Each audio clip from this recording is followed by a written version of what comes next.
All right, welcome back to Zepcentric. So today's topic of discussion is anti-sway bars or anti-roll bars. We've got on the table today are two different brands. Actually, they're both the same brand, but one is manufactured per Mountain Pass Performance's specifications. So the red bar is an Eibach bar. The silver bar is a Mountain Pass bar manufactured by Eibach. Now, the reason I wanted to discuss sway bars today, or anti-sway bars, is a lot of people tend to assume that bigger is better, or stiffer or higher spring rates is better, provides more grip. And contrary to popular belief, that is not always the case. You know, I always say that both sides of the equation have to balance. If you're going to be running much higher spring rates, you need to have a tire that can work in conjunction with that higher spring rate, so on and so forth. So in a product similar to like Eibach, they've made this thing, I believe it's about 32 millimeters. We'll go ahead and take some measurements and discuss that with you guys. So yeah, this one's 32. The MPP bar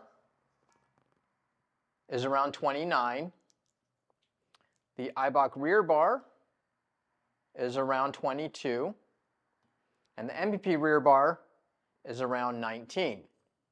So both front bars are three-way adjustable. The Eibach rear sway bar is two-way adjustable. The MPP bar is three-way adjustable, and I will show you those in a moment. So with the Eibach sway bars, they really pair these together well with their lowering springs. You can buy a Pro Plus kit package where you can get the lowering springs along with the sway bars. They work really well together. We found that these Eibach sway bars, these thicker sway bars, also do work well with factory springs if you want to mitigate some of the sway that's in the factory suspension. Now the thing is, for those of you who have already gone through that path or had stock springs, wanted to get rid of the roll, put anti-roll bars, anti-sway bars on the car, and then later on upgraded to a coilover suspension, you might want to consider putting your factory sway bars back on that car. And the reason for that is these sway bars they almost act as a product that can create a solid axle for you in the rear of the car, front or rear. So whatever happens on one side is going to affect the other side. You lose some of that independent suspension and that compliance that you would get. So what we've always wanted to do or what we've always done, and what Mountain Pass also recommends doing, is to increase your spring rates, work on your dampers. That will promote independent suspension travel. And then as a final tuning tool, to do anti-roll bars or anti-sway bars. Well, in the event that you've already got a thicker anti-sway bar on the car, then you went to a coilover, which naturally comes with a higher spring rate, it might get too stiff. You might actually lose grip and compliance. You might lose some ride quality. So a lot of times we actually have guys take a step back. We'll remove the upgraded anti-sway bars, go back to a factory bar, and then start dialing in that suspension with that in mind.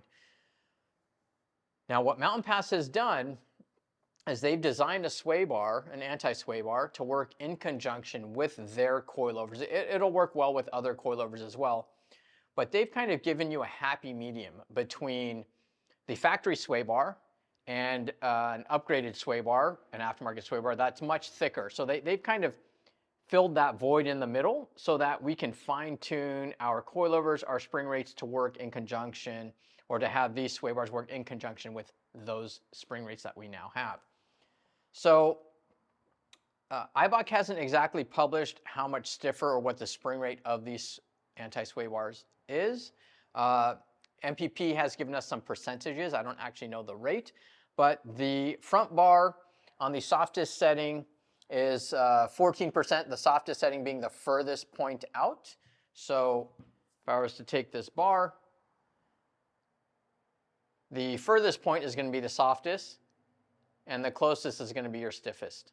Okay, so you've got 14% stiffer than factory. I assume that's based off of the Performance Model 3 sway bar, anti-sway bar. 21% here, all the way up to 28% here. Okay. On the rear, You've also got 3 holes, 3 ways of adjustment. So on the softest end, you've got 9%, then 18%, and then 27%. All right? So, you know, when we first started having our clients track their Model 3s, a lot of them started out with just factory springs, got Eibach sway bars and went out to the track, and then upgraded to coilovers. And in that process is when we discovered that we lost a lot of compliance. I mean, Stephen himself can attest to that. He went through the same progression. We ended up pulling the Eibach sway bars off of his car, went back to factory, got a lot more compliance. He was able to do more curbing, take a faster line, because he didn't have to worry about upsetting that chassis with a stiffer sway bar. So the suspension would absorb a lot more energy and give him a lot more grip. He did end up increasing his spring rate, so he got the Mountain Pass Super Sport spring rates, and at that time we wanted to see what we could do to use the sway bar. Mountain Pass had just come out with these sway bars as a final tuning element. So now we do install these sway bars. We highly recommend these over any other sway bar if you have coilover suspension. It'll give you a lot more fine tuning increments of adjustment, and you won't overshoot what you're trying to accomplish. So a lot of the bars that you'll see on our website from various other manufacturers, they're massively bigger. And if you try to put those together with the coilover, I'm sure that you will actually lose some grip. And I'm going to go ahead and read to you kind of what the premise is behind Mountain Pass's design and why they've done it this way. Some of it I've already mentioned to you, but you know, they've written it in such a well manner that I figured I'd just read it to you. We've also shared this on our website, an excerpt from them, and we'll put a link to that in the description below, along with a link to these products here. So please do support us. If you're interested in these products, buy them from us. If you have any questions about which one is going to be more compatible with your needs, let us know. We'll be happy to consult you on that. All right, so this is verbatim from Mountain Pass's Tech Center on their website. We've voiced our opinion that the best way to get rid of the body roll from the Model 3 is through increased spring rates, as the low center of gravity provided by the battery pack results in very little body roll relative to the spring stiffness. The increase in spring rate is needed because driving the car aggressively with a fairly low ride height can lead to bottoming. So the problem isn't related to roll as much as it is related to the vertical motion of the chassis, which is called heave. Sway bars do not influence heave, and as such, they are a good tool for vehicles that have a lot of roll and relatively soft springs, like factory springs or like lowering springs. The downside is that sway bars move the vehicle in the direction of a solid axle. The 2 wheels are connected via the sway bar, so road irregularities that affect one wheel will transfer and also affect the wheel on the other axle. The OEM Model 3 performance already comes with fairly large sway bars compared to other similar cars, so the concept of just making them larger really needed to be investigated. The first thing that should be mentioned is that sway bars are not mandatory. In fact, the SR Plus car does not use a rear sway bar, nor does our record-setting 800 horsepower, I think it has even more power now, Time Attack 350Z. If you guys haven't looked into KELS, you should do that. Just Google it, KELS, Mountain Pass Performance. It's an amazing piece of technology that Sasha over there at Mountain Pass has put together.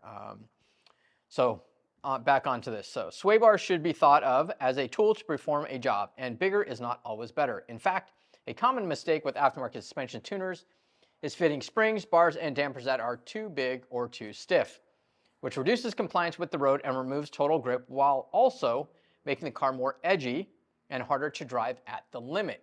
So you do want to make sure that that car is progressive, that as you're approaching that limit, you can actually make subtle inputs to that vehicle, your steering, your braking, whatever it may be, so that it doesn't become edgy.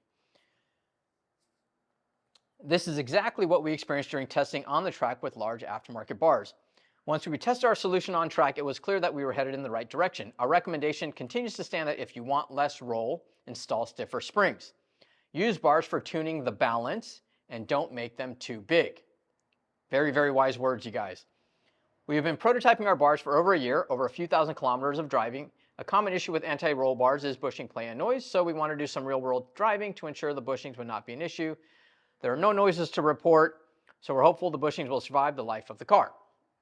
Okay, well, what Mountain Pass Performance says is basically exactly what we used to do originally with RX-7s. If you guys don't know my history with RX-7s, you know, this company originally started out as Auto R&D, opened in 1999 with the rotary engine powered vehicles, so the RX-7 FT3S in particular. And we would always run higher spring rates, and we would run no rear bar, but we'd run a bigger adjustable front sway bar. That's just how we did it. You know, we wanted as much grip out of that rear suspension as we could possibly get, those rear tires, so we would run it without a bar, similar to Kel's 350Z, the Hybrid Z.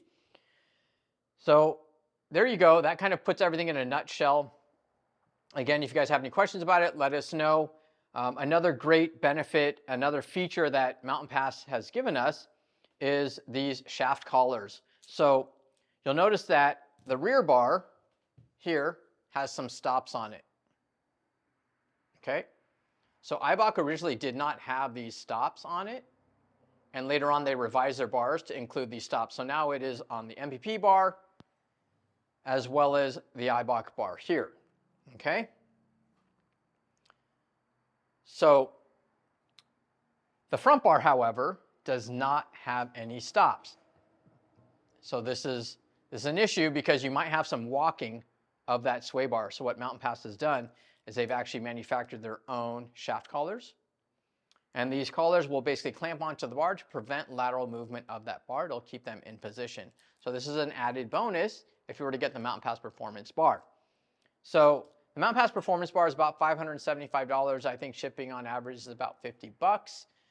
The Eibach bars, I think you can find them from us as well as online companies, probably around $554 currently. And I'm sure everybody does free shipping on them. So there's not really a very big price difference. But again, if you guys have coilover suspension or you're running higher spring rates, you should strongly consider these Mountain Pass Performance bars for fine tuning of the balance of your vehicle. I appreciate your time, guys. I hope you found this informative. Please don't forget to like, subscribe, and share.